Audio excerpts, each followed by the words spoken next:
जय जिनेन्द्र। आचार्य श्री महाश्रमण जी की पुस्तक 3 बातें ज्ञान की के 11वें अध्याय का नाम है 3 आत्मरक्षक है। ठाणम आगम के तीसरे अध्याय के 348वें सूत्र में बताया गया है कि 3 आत्मरक्षक होते हैं। पहला, अकरणीय कार्य में प्रवृत्त व्यक्ति को धार्मिक प्रेरणा से प्रेरित करने वाला। दूसरा, प्रेरणा न देने की स्थिति में मौन रहने वाला। एवं तीसरा, मौन और उपेक्षा करने की स्थिति में वहां से उठकर एकांत में चले जाने वाला।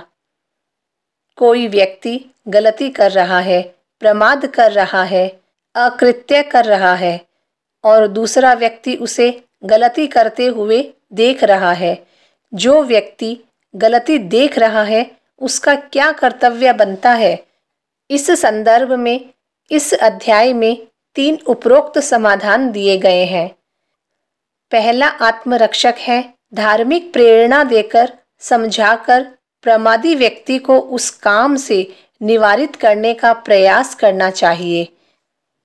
ऐसा करने से वह न केवल दूसरे की आत्मा का रक्षक बन सकेगा अपितु स्वयं की आत्मा का रक्षक बन सकेगा, क्योंकि उसने किसी व्यक्ति को गलत काम करने से बचाया, पाप से बचाया।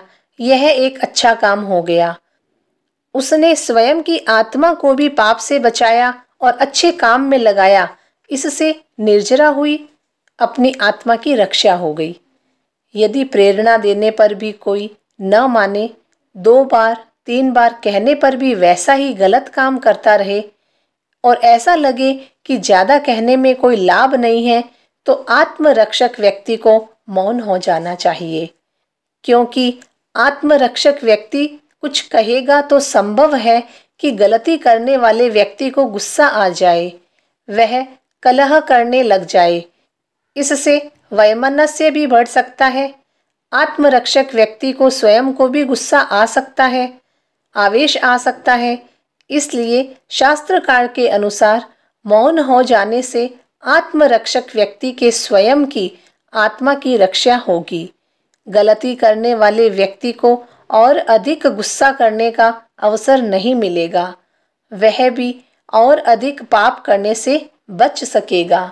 इस प्रकार जहां लग रहा है कि कोई लाभ नहीं है बोलने से, वहां मौन हो जाने से आत्मरक्षक व्यक्ति दोनों की आत्मा की रक्षा कर सकेगा। कभी कभी यह लगे कि गलत कार्य होते देखकर मैं बोले बिना नहीं रह सकता, किंतु बोलूंगा तो सामने वाला व्यक्ति मेरी बात को स्वीकार भी नहीं करेगा। ऐसी स्थिति में आत्मरक्षक व्यक्ति का कर्तव्य बनता है कि वह उस स्थान को छोड़कर कहीं और चला जाए।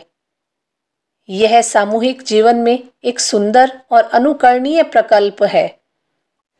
ये सभी आत्मरक्षा की स्थितियां हैं कि कैसे हम परिस्थितियों में समूहबद्ध जीवन में अपनी आत्मा को पाप से बचा सकें, सामने वाले की आत्मा को पाप से बचाने का प्रयास कर सकें, आत्मरक्षक बन सकें। ओम अरहम।